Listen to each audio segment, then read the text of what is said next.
Tired of high prices everywhere you go these days? Are you thinking about making things more homemade? How about a from scratch pizza with a homemade pizza sauce? Welcome to the Sauce and Gravy channel. This is Johnny Mac, and we're going to dive into how to make a homemade pizza sauce. Buckle up, let's go. Start off with a little prep work. Grab a bowl and some San Marzano tomatoes. This is a 28-ounce can. Make sure that your hands are well washed and start to puree those tomatoes. And it's nice to leave some of those tomatoes a little bit chunky so you have a little bit of meat more or less whenever you dive into that pizza.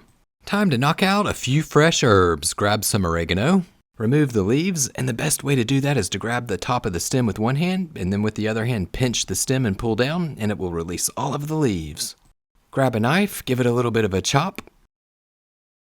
Grab some fresh basil, remove the leaves, keep that stem, we'll use it a little bit later in the sauce, but give those leaves a rough chop. So now it's time to throw everything together. Grab a skillet, put it over low to medium heat, add 1 tablespoon of olive oil and a notch of butter, roughly about 1 tablespoon. Now it's time to add our secret ingredient, 2 anchovy fillets. And I know some of you out there are thinking, I don't know about that anchovy fillet stuff, but it really adds a different flavor dimension, a touch of saltiness, and works really well with a red pizza sauce.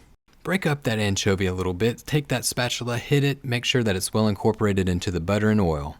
And remember, the saute pan, it's over low to medium heat. We're sauteing this ever so slightly. To this pizza sauce, it's time to add 2 cloves of garlic. You could use a microplane, a garlic press. You can cut it up on a cutting board, but just mince it up. Add it to the skillet, make sure it's well incorporated, and then we'll add some red pepper flakes. And this is roughly a pinch of red pepper flakes. You could add as much or as little as you like.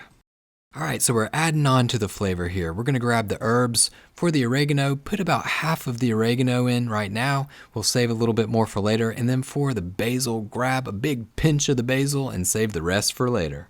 The hot oil and butter will help the herbs release their aromatic flavors into the sauce a little bit differently than if they were just stewing with the tomatoes.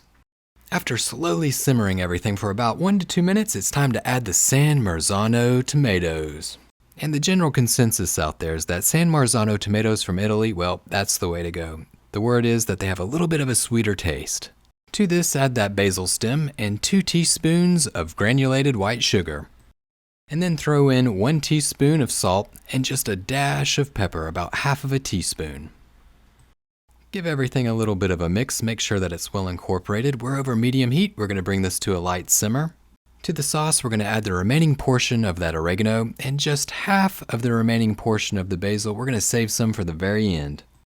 And there are different trains of thought out there on how pizza sauces should be prepared, but it's really just personal preference. Some people don't like to cook it at all. Some like to cook it a long time. And then there's the midline, roughly about 30 minutes, and that's what we're going for here today. So this pizza sauce recipe, it's not going to be too thin, it's not going to be too thick, it's going to be just right. So after simmering it down and reducing it for 30 minutes, the sauce, it's come together really well. It's perfect consistency, nice and thick. All of the flavors of the herbs and the spices and those anchovies, the secret ingredient, they've incorporated or infused into the sauce.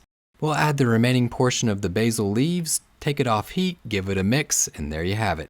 A from scratch pizza sauce. Nothing better than a homemade pizza pie with a homemade pizza sauce. Well, thanks for watching the Sauce and Gravy channel. Hope that you enjoyed this pizza sauce recipe. Don't forget to hit that like button and smash that subscribe button for more sauce and gravy recipes.